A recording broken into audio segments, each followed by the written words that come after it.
Right. Hello, everyone. This is another episode of Fire Breathing Rob. For the people that listen to us on our 10 radio stations, thanks so much. And for the people that are listening to us on YouTube, we greatly appreciate you listening to us. And definitely, we're trying to build our YouTube channel. So definitely subscribe. Also, forward these videos out because we have a lot of amazing people that do many amazing things all over the country. For the person that we're having on today, I believe we're blessed to have him on because the amazing things that he's done all around the country and even all around the world. This is Gary LeBlanc. He is from Mercy Chefs, and he also has developed a program that helps people in need, and he'll talk about more about that. So Gary, thanks so much for coming on the program. We greatly appreciate it. So glad that you're having us on. All right, so Gary, first of all, you've been in the restaurant business for a while. What made you get into the restaurant business in general? Well, it was just the attraction of being able to do something in places that I love, the mountains, the beach, tourist centers. I mean, the only way to make a living there was in the hospitality industry. So it just captured my fancy. I want to talk about Mercy Chefs. Can you tell the viewers a little bit about that? And also, how did you get that idea started of helping people that really are in need through these natural disasters, rather? Well, Mercy Chefs was founded in the aftermath of Hurricane Katrina. I came up in the business in New Orleans. It was my hometown. And I was living in Virginia when Katrina hit New Orleans. And I went down and volunteered with a bunch of the other agencies and operators. But after I got home and really started looking at how they did it, I got angry. I mean, frankly, I got mad. I didn't think they did a good job feeding people.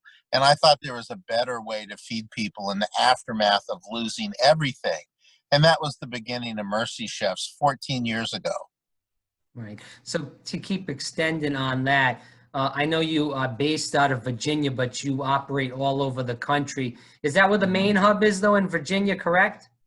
Virginia is the home base, but we have a permanent base in Alabama and Texas and in Oklahoma. And we work from there all over the country. But can you tell the viewers, how does your faith inform your charity? Well, that's what drives us. I mean, we don't do this because we want to be great humanitarians. We don't do this because it's easy. We do it because it's just the call on us.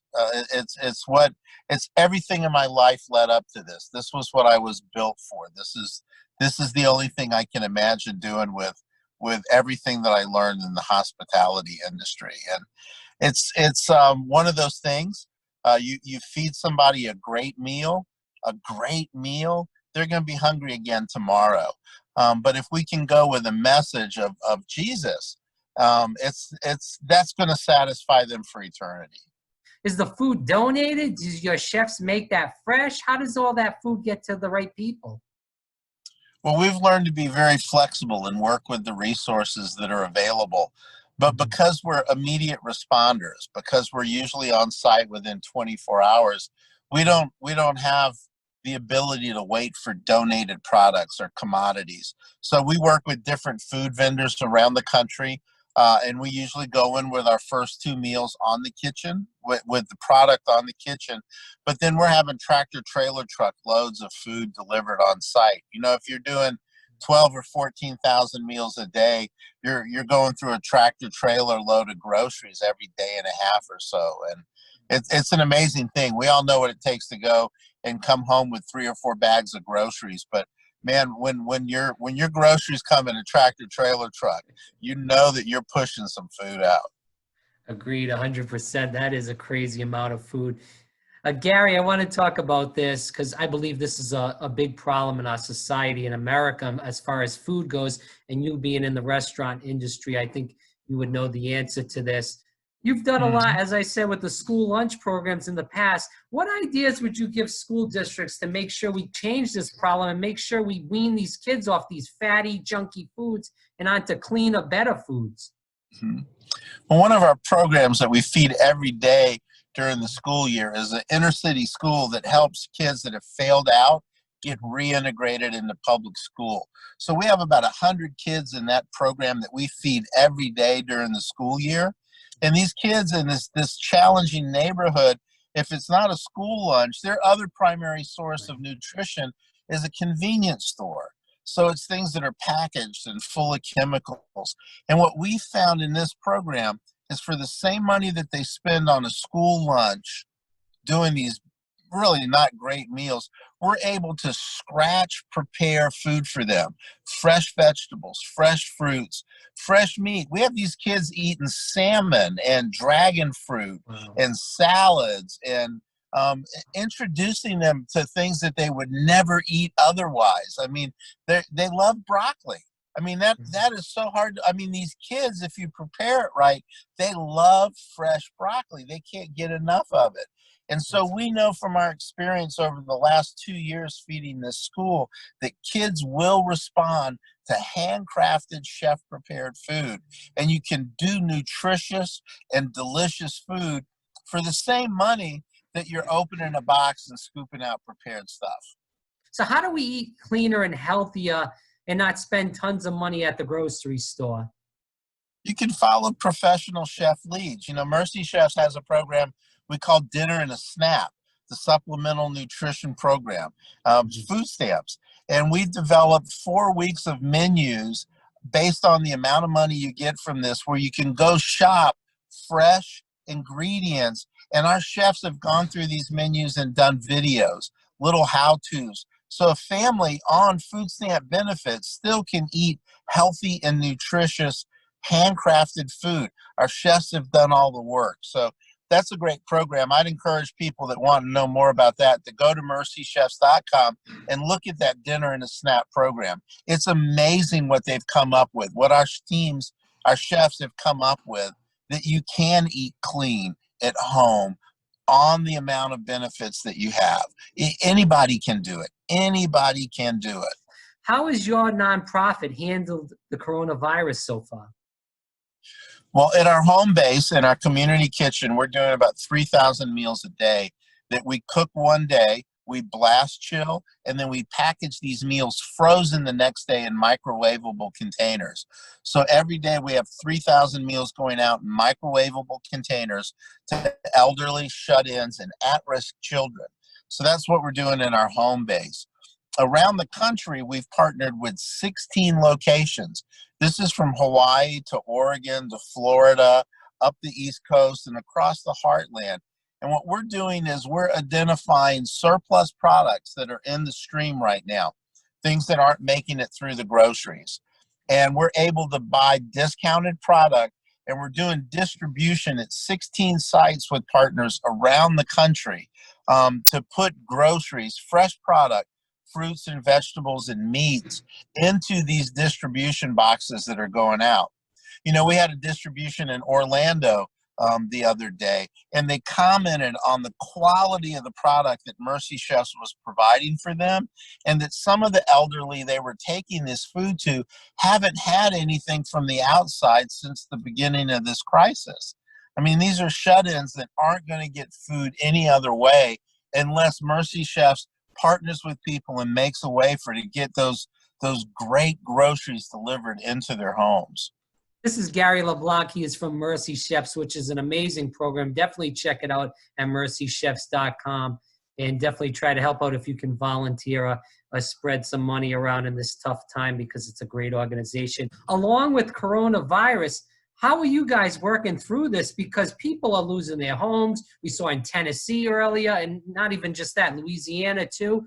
And people in the Northeast are going, it's going crazy, the country, with national disasters and the coronavirus. So how are you guys keeping up with all this? Well, we were in Nashville working the tornado when the coronavirus thing started to spin up and get to be pretty serious. And so we took immediate measures. We always work with the highest levels of sanitation and food safety, but we're isolating our crews in different compartments. So where we usually have one large crew, we'll have 3 smaller crews that are working separately, sleeping separately, and moving around separately. So we can have that ability, if the worst would happen, that we don't have to stop operations. We've gone to questionnaires for all of our volunteers about their health and about the last 2 weeks in their lives. We temperature check everybody at the beginning of the shift and the end of the shift, looking for fevers. gloves, masks, protective gear in the kitchens. And so we've really stepped up our game in terms of that. But right now, even as you and I are talking, we're on our way to Chattanooga to respond to the tornadoes that hit there. So we've deployed another team. They're coming from Texas and from Alabama and from DC. We'll meet there in Chattanooga, set the kitchen up tonight, and we'll be cooking there in the aftermath of that tornado. So our primary goal of disaster relief, we don't have the luxury of saying, oh, it's inconvenient or it's difficult in this time of Corona. We just have to make a way to make it work well. We just have to continue moving forward. So that's what Mercy Chefs is doing right now. Just being inventive and creative and adapting to a new situation. So how is the staff and the volunteer staff and even donations, because people have little money, affected Mercy Chefs? Well, we have great staff. I mean, our guys are all so experienced and they're so dedicated and called to the mission. They're gonna walk through walls if we need them to do that. Volunteers, I mean, Americans want to help Americans, you know. I mean, the volunteerism in this country is unbelievable. So we're seeing a lot of great volunteers. But as a donor-funded organization, we just have to rely on the generosity of people that believe in what we're doing.